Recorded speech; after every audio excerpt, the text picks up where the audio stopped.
So I'm here at the Observatoire de la Côte d'Azur on on a hill outside Nice. I guess it's a small mountain.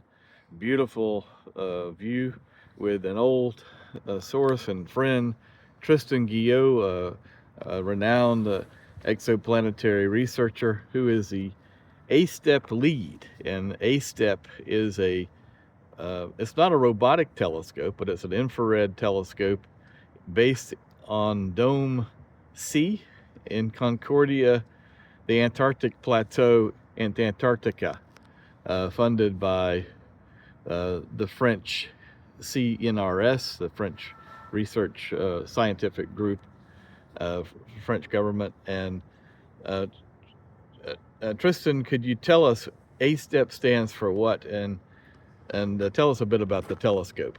Well, ASTEP stands for Antarctic Search for Exoplanets, transiting exoplanets. Sorry, it's a visible telescope actually, doing photometry there, and So it is visible. I was thinking it was infrared. no, it's in the visible. But it is a good spot for infrared astronomy because it's a high dry spot, or am I wrong? Oh no, absolutely, you're right, and actually that's why we're collaborating with our colleagues in Caltech to install an infrared telescope that's called cryoscope, but that should be installed at the end of this year. But the current telescope, the 40 centimeter ASTEP, is a visible telescope, so I stand corrected. Yes. So talk about the 40 centimeter and what you've been doing in the last couple of years with it. Yes, with ASTEP, we've been observing transit exoplanet candidates, mostly discovered with the TESS Space Telescope. Those are planets that are not yet been confirmed. There could be also double stars from the background. And our task is to confirm the transits, the occurrence of the transits, and the chromaticity, so to determine whether they're bona fide planets or interlopers, stellar interlopers. And what do you mean by the chromaticity? So we're observing in the what we call the blue and the red. If the signal is the same in the two colors, it means there's a very high chance that this is a planet that is transiting. When the colors are not the same, it is most likely a binary star instead. And so when you say transit for the uninitiated, would you give us a brief definition of a transiting planet? Yeah, transiting planet is a planet that at each revolution, each orbit, comes in between its star and us. So there's a little dimming of the light of the star. It becomes slightly less bright. It's of the order of a few percent at the most. But this is a signal that we can detect. It comes back regularly, and so we know that there is a companion that has come in between the star and us. And from that, we can have the size of the planet.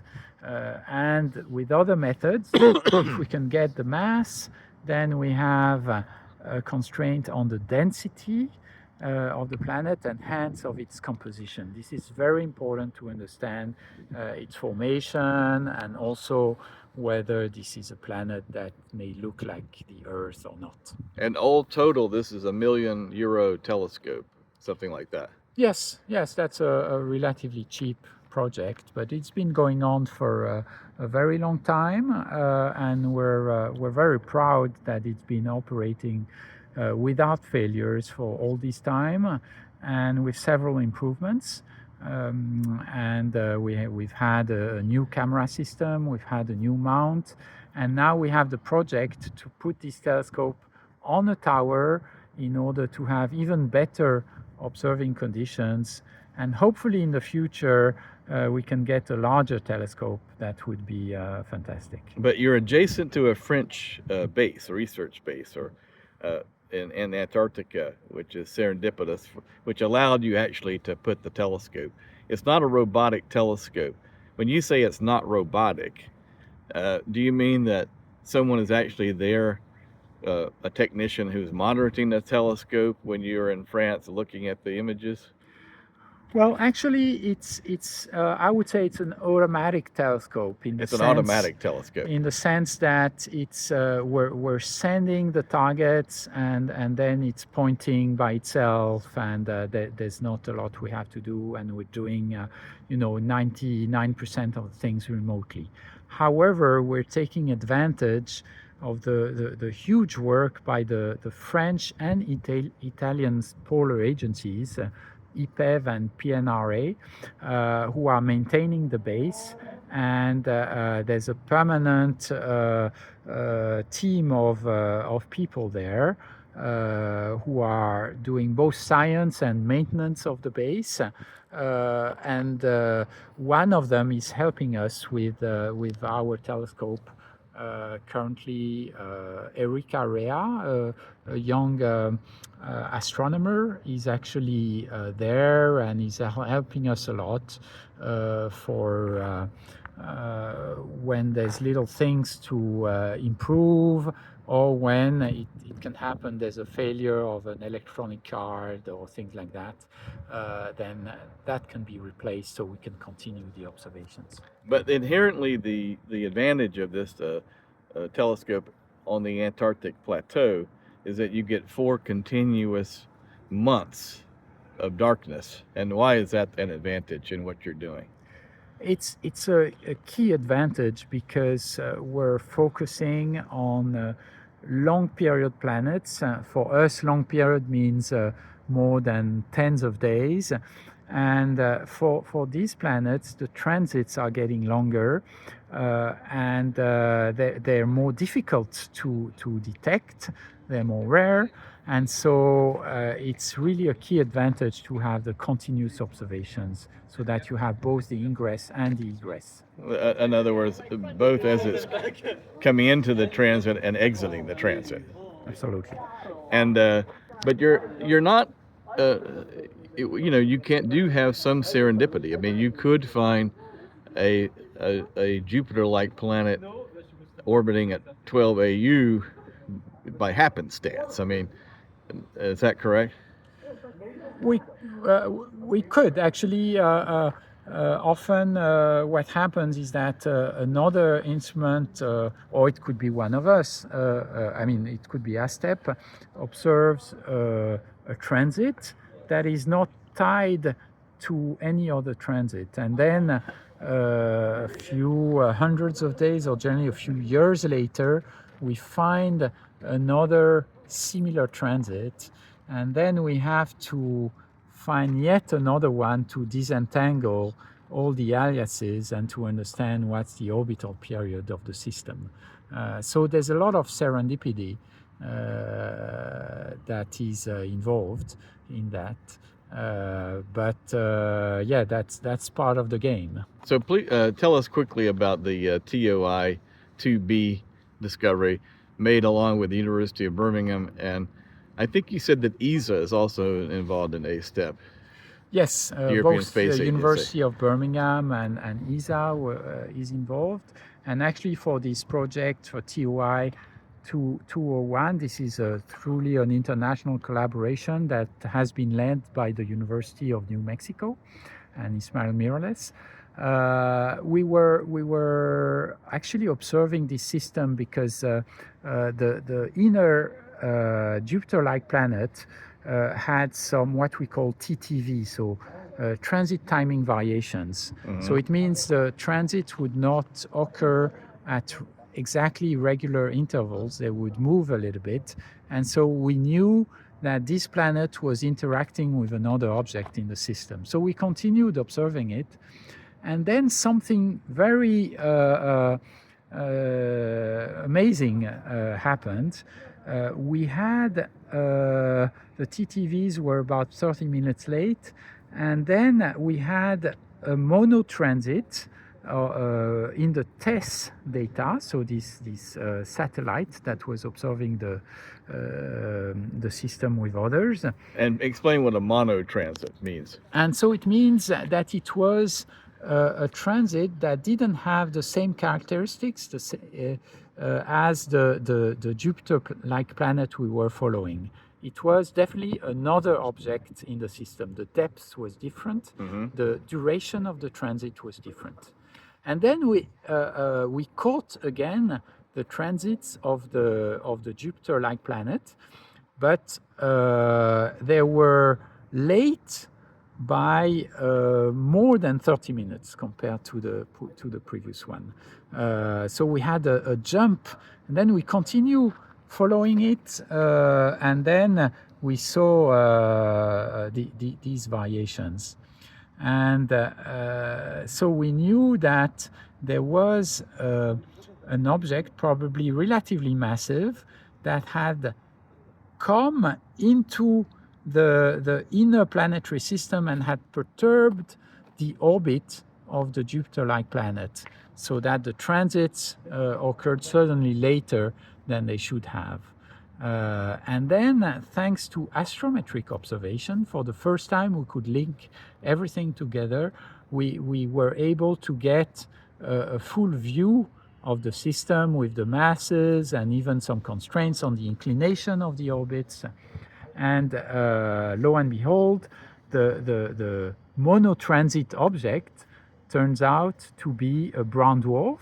So an object that is slightly more massive than a giant planet. It's more than 13 Jupiter masses.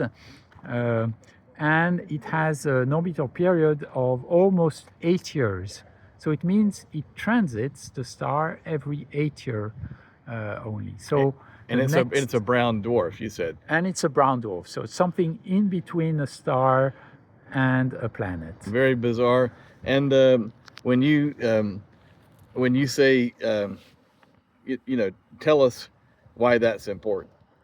Well, it's important because these systems, these odd systems, tell us about planet formation in general. How do planets form?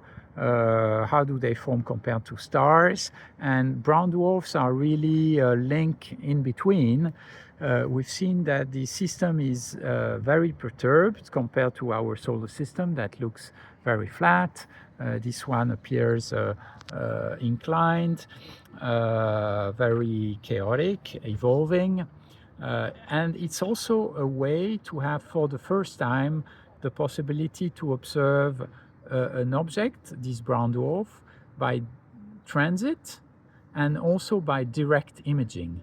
Because it has such a long orbit, it's getting far enough from its star, so you will have the possibility to detect it directly and get a spectrum of the brown dwarf without the contamination of the star. And then in 2031, when the brown dwarf transits, we'll have the possibility to get a spectrum by transmission spectroscopy. So during the transit, the light of the star going through the atmosphere of the brown dwarf, and comparing the two is something that has never been done and will be really highly interesting. And you mentioned astrometry. So your telescope cannot do astrometry, which is, if I'm not incorrect, how objects move across our line of sight as opposed to along our line of sight. Correct? Astrometry? Yes. With astrometry, you're looking at how objects move, perpendicular to the line of sight, compared to stars that are in the background. And this is something we cannot do with ASTEP. That is possible with another mission that's in space. It's called Gaia. It just finished its observations, but it's still being analyzed. All the data is being analyzed. So this most recent TOI 201B or 201 observations, you did use Gaia data, is that correct, for astrometry? Yes. Okay. So just briefly, what is the future of astronomy from the Antarctic plateau, in general? Do you think it's a good place to do astronomy in general? Should people be investing more energy into bigger and better telescopes from Antarctica? Yeah, I'm convinced it's really a great place actually for astronomy because of these long nights, because also of the incredible weather that we have, and also because of advantages that we haven't exploited yet. The fact that when you go to higher elevation, you have less turbulence. And then the fact that when you observe in the infrared, because you're cold, the sky is darker, and you also have less water vapor, so you can get much higher sensitivity. So this is why we want to build this tower, put our telescope on a platform at least 10-meter elevation, and prove that we can do this for a future larger project.